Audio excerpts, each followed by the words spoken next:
അഞ്ചാമത് role ball south zone championship അടിമാലിയിൽ നടക്കും. അടിമാലി വിശ്വദീപ്തി സ്കൂളിലാണ് ചാമ്പ്യൻഷിപ്പ് നടക്കുക. അടുത്ത മാസം 17, 18 തീയതികളിലാണ് ചാമ്പ്യൻഷിപ്പ് നടക്കുന്നത്. അഞ്ചാമത് റോൾ ബോൾ സൗത്ത് സോൺ ചാമ്പ്യൻഷിപ്പിന്റെ നടത്തിപ്പുമായി ബന്ധപ്പെട്ട ഒരുക്കങ്ങൾ അടിമാലിയിൽ പുരോഗമിക്കുകയാണ്. ആഗസ്റ്റ് 17, 18 തീയതികളിൽ അടിമാലി വിശ്വദീപ്തി സ്കൂളിലാണ് ചാമ്പ്യൻഷിപ്പ് നടക്കുന്നത്.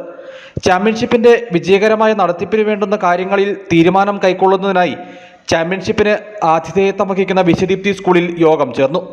School principal father doctor Rajesh George അധ്യക്ഷത വഹിച്ചു. അതുകൊണ്ട് തന്നെ ആളുകൾക്ക് അതൊരു വലിയ ആകർഷണം ഉള്ള ഒരു ഗെയിമായിരിക്കും. തീർച്ചയായിട്ടും ഒത്തിരിയേറെ പ്രശസ്തി നേടിക്കൊണ്ടിരിക്കുന്നതാണ് കേരളത്തിൽ. അപ്പോൾ ഇങ്ങനെയൊരു സാഹചര്യം വന്നപ്പോൾ അപ്രോച്ച് ചെയ്തപ്പോൾ ഒത്തിരിയേറെ സന്തോഷത്തോടുകൂടി വിശ്വദീപ്തിയിലേക്ക് ഇവിടെ വെച്ച് നടത്താമെന്ന് പ്രപ്പോസ് ചെയ്യാമെന്ന് നമ്മൾ ഏറ്റെടുക്കുകയാണ്. അപ്പം അത് ഏറ്റവും വിജയപ്രദമായി നടത്തേണ്ടത് നമ്മുടെ ഓരോരുത്തരുടെയും ആവശ്യമാണ്. അതുകൊണ്ടാണ് ഇതിനോട് ശ്രദ്ധിക്കുന്നവരും ഇവിടുത്തെ പഞ്ചായത്തിന്റെയും അതുപോലെ തന്നെ ഓരോരുത്തരുടെയും സഹായം ഇതിന് അനിവാര്യമാണ്. റോൾ ബോൾ അസോസിയേഷൻ ഭാരവാഹികളും ത്രിതല പഞ്ചായത്ത് പ്രതിനിധികളും യോഗത്തിൽ പങ്കെടുത്തു.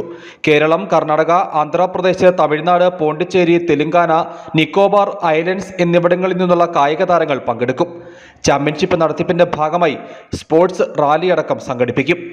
News bureau, Adimali.